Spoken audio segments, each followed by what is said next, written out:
You want Chicago's classic hits? Turn to 94.7 WLS for traffic and weather info. Tune in to 890 AM WLS for traffic and weather first on the fives when you need it most.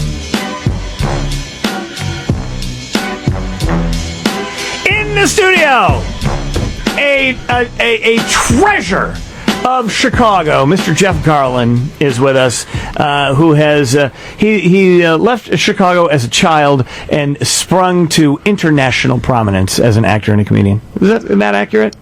I read it off your 3x5 card. You just handed me. I didn't know was a child. It had nothing to do with anything that my people per se wrote or I wrote. I don't have many people. I have some people. You are back here in Chicago. Now, this is an interesting thing. You're doing it's being billed as kind of is it a one-man play or a stand-up comedian act, a stand-up comedy moment? Which is it?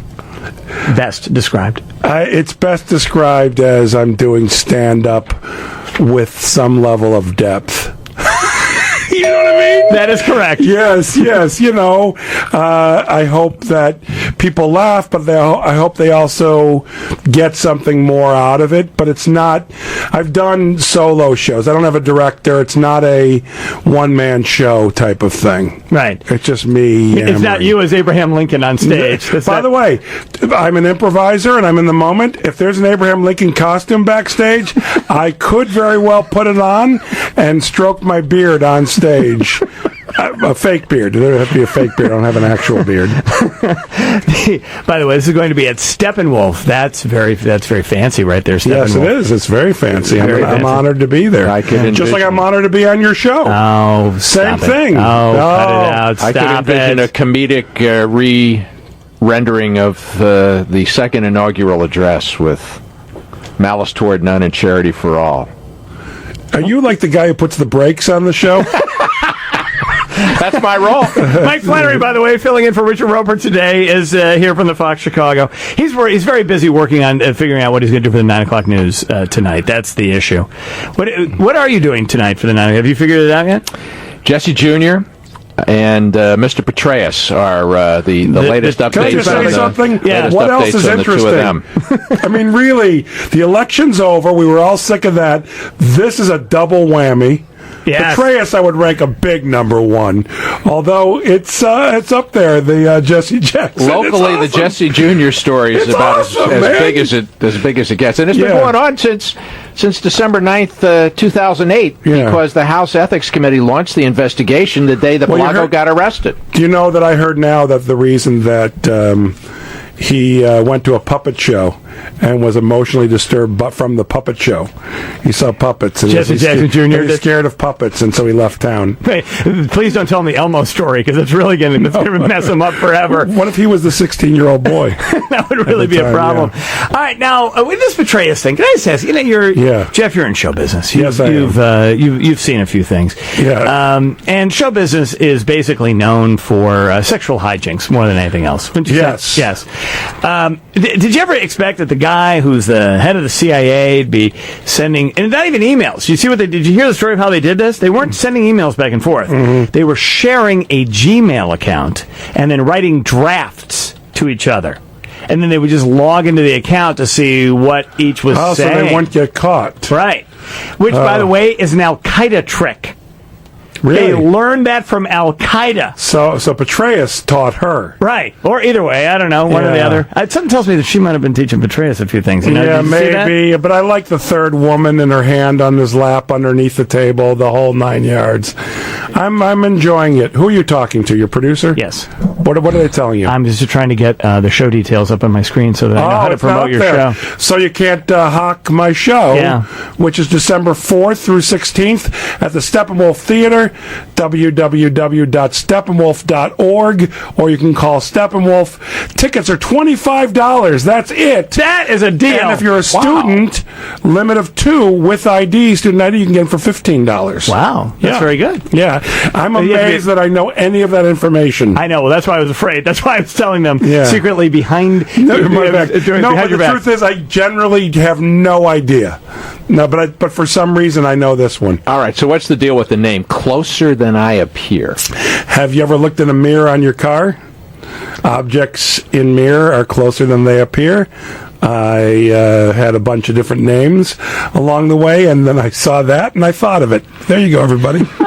I'm closer than I appear. That is true. Yeah. That is, but this is not the closer than you appear title of the show would not go back to Los Angeles with you, because you have a regular set in Los Angeles, don't you? Don't you have a regular thing that you do there? I do. The thing I do in Los Angeles is once a month I perform at a place called Largo, which is a theater there, cabaret theater, and I have a show called By the Way, Jeff Garlin in conversation with, and I do like some stand-up, and then I sit down and I have a conversation with Lena Dunham, Conan O'Brien, Michael Moore, J.J. Abrams, Larry David. I mean, all these different people, right?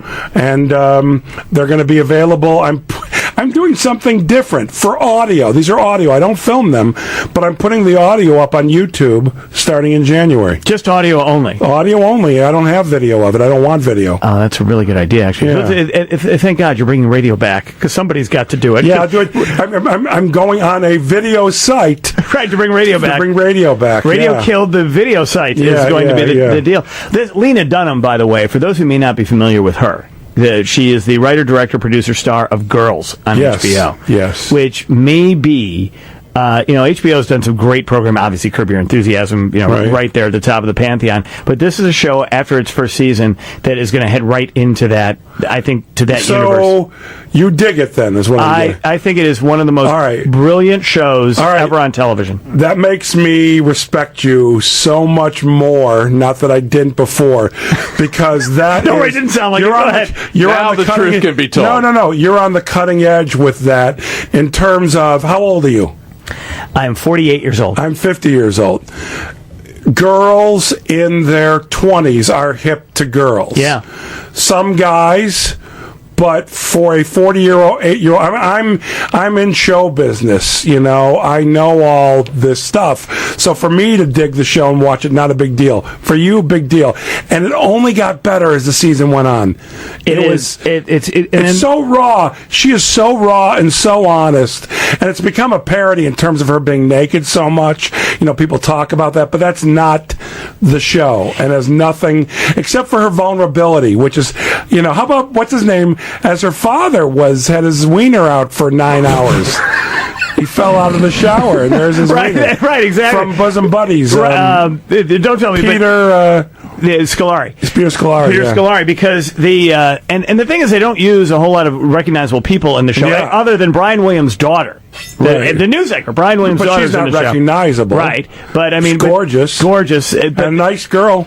But the key to this is that, there have been so many cases now where, high-profile female comedians have to be sort of, raunchy and aggressive and sort of male in their presentation. Right. Chelsea Handlers of the world, people like that. Yeah.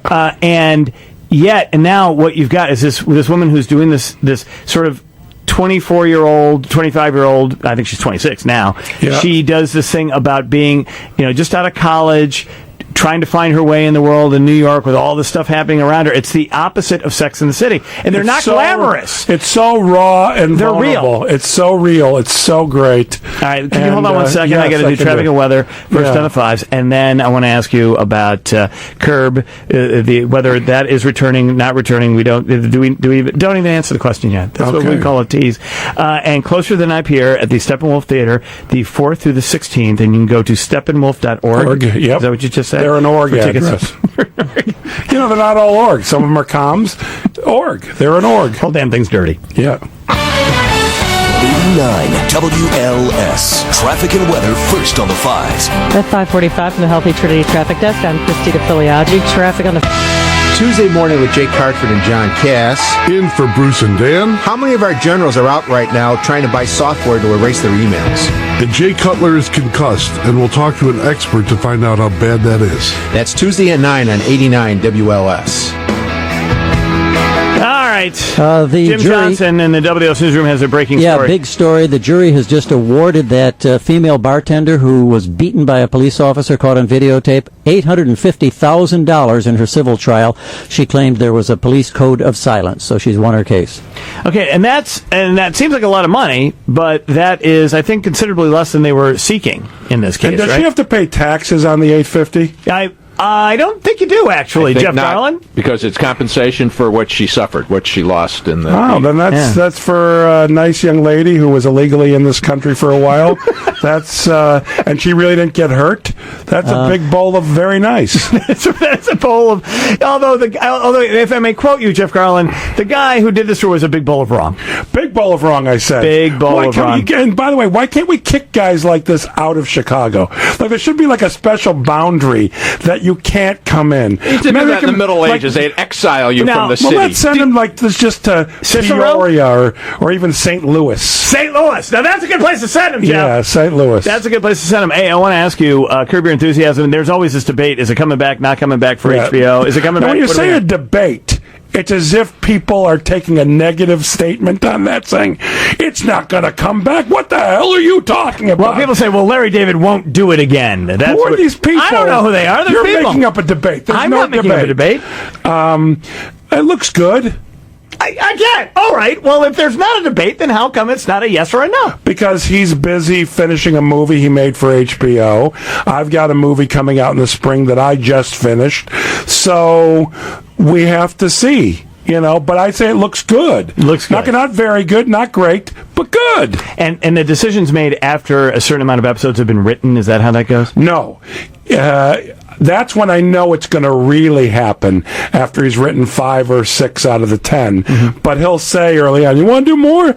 And we'll announce it. But believe me, if he can't come up with, the right episodes, he doesn't like it, the rug will be pulled out. So... yeah. Now, for your show at Closer Than I Appear at the Steppenwolf Theater, if you're looking for some material for that December 4th to 16th show, you got to watch Fox 32 tomorrow night at 9 o'clock. My colleague Robin Robinson's doing a story about escorts in the Gold Coast.